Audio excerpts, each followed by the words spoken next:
இயேசுவின் நாமத்தினாலே வாழ்த்து வரவேற்கிறேன். ஒவ்வொரு நாளும் இந்த வீடியோ மூலிமா உங்களை காணல மிகுந்த மகிழ்ச்சி, மிகுந்த சந்தோஷம். இந்த நாளிலே தேவனுடைய வார்த்தை உங்களோடு பகிர்ந்து கொள்ள ஆசைப்படுகிறேன். ஓசையா 11ஆம் அதிகாரம்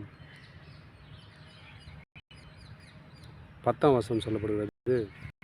அவர் கை பின்பற்றுவார்கள், அவர் சிங்கத்தை கெர்ச்சிப்பார்கள். பாருங்க, சிங்கம் எப்படிங்கிறா கெர்ச்சிக்கும், ஒரு பவர்.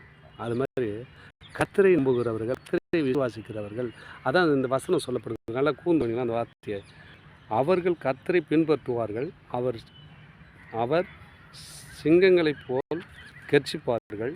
அவர் கெர்ச்சிக்கும் போது அவர் சந்ததியார் மேற்கு திசையிலிருந்து நடுங்குவார். பாருங்க, அங்கே சிங்கத்தை சத்தம் கேட்டால் எல்லா மிருகம் என்ன பண்ண ஓடி ஒளிஞ்சும். அதேமாரி உங்கள் சத்தம் எப்படி தான், எப்படி ஆண்டவர் சொல்கிறேன், உங்களை பார்த்து அங்கே மேலே சொல்கிறாரு. ஏன்னு சொன்னால், நீ ஏன்னா கர்த்தரை பின்பற்றுறீங்களா, உங்களுக்கு தான் அந்த மேன்மை, அந்த இருக்கிற ஒரு வல்லமை, அந்த புகழ் எல்லாம் உங்களுக்கு தாங்க. அதான் ஆண்டவர் சொல்கிறார், கர்த்தரை பின்பற்றுவார்கள். யாரெல்லாம் கர்த்தரை பின்பற்றுவீங்களோ உங்களெலாம் எப்படி இருக்காங்க, கெர்ச்சிக்கிற சிங்கத்தை போல இருப்பீர்கள். எந்த கடை வந்தாலும் உங்களுக்கு கவலை இருக்காது, எப்படிப்பட்ட காரியம் வந்தாலும் உங்களுக்கு பயம் இருக்காது. என் சிங்கம் காட்டுற ராஜா இல்லையா, அதேமாதிரி ராஜாவை போல. ராஜா யாருங்க, இயேசு கிறிஸ்து ராஜா, நம்ம ராஜசிங்கம் இயேசு கிறிஸ்து. அவர் நமக்குள்ளே இருக்கிறபடினால என்ன பண்ண மாட்டோம், ஒரு அவரை பின்பற்றும் போது வாழ்க்கை கெர்ச்சிக்கிற போல நம்ம வாழ்க்கை சிறப்பாக இருக்குங்க. உங்கள் வாழ்க்கையை நீ கெர்ச்சிக்கிற சிங்கம் போல மாறணும்னு சொன்னால் இயேசுவை பின்பற்றுங்க.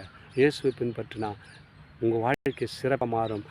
அது மாத்திரம் இல்லை, அது படித்து பாருங்கள். கெர்ச்சிக்கிற சிங்கம் போல் தந்தையார் மேற்கு திசையில் நடுவார்களாம் அப்படின்னு சொன்னால், ஐயோ வந்துட்டால் நம்ம சந்ததியார் என்ன பண்ணுறோம், நம்மளை பார்த்து பயவிடலாம். அவனுக்கு இயேசு கிறிஸ்து போயிட்டாருங்க, அவர் எப்படிப்பட்டாலும் தெரியுமா அப்படின்னு சொன்னால் அவங்க பயப்பட ஆரம்பிப்பாங்க. ஏன், இயேசு கிறிஸ்து அவர் நன்மை செய்வது வந்து தீமை செய்வதில்லை. அவங்க போய் ஜெபம் என்ன சொல்லலாம், அவங்க தீமை செய்கிறோம்னு நினைக்கிறாங்க.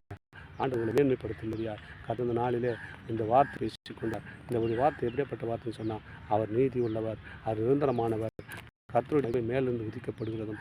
ஓசையா சொன்ன வார்த்தை என்னவென்றால், நீங்கள் நடுங்குவார்கள் என்று சொல்கிறார். இப்படி நடுங்குவாங்க, மேற்கு திசையில் நடுங்குவாங்க. நீங்கள் பாருங்க, கெர்ச்சிக்கிற சிங்கத்தை போல இருக்கப்பீங்க. கர்த்தர் அதுக்காக தான் உங்களோட ஓசையா மூலமாக பேசிக்கொண்டுதான். நீங்கள் கெர்ச்சிக்கிற சிங்கத்தை போல எப்பொழுதுனா கர்த்தரை பின்பற்றுவது உங்கள் வாழ்க்கை கெர்ச்சிக்கிற சிங்கத்தை போல உங்கள் வாழ்க்கைக்கு மத்தப்பாக இருப்பீர்கள். காசு வார்த்தைக்கு அன்போடு வாழ்வீர்கள். தொடர்ந்து வீடியோ பாருங்கள். வீடியோ பார்த்த மாட்ட முடியாதுங்க. நான் போகிற வீடியோ எல்லாம் பார்க்கணுன்னா சப்ஸ்கிரைப் பண்ணி பாருங்கள். எல்லாம் உங்களுக்கு மகிமையும் தேவனுடைய நாமத்தை மகிமைப்படுத்த அது ஏதுவாக இருக்கும். ஆமென். God plus.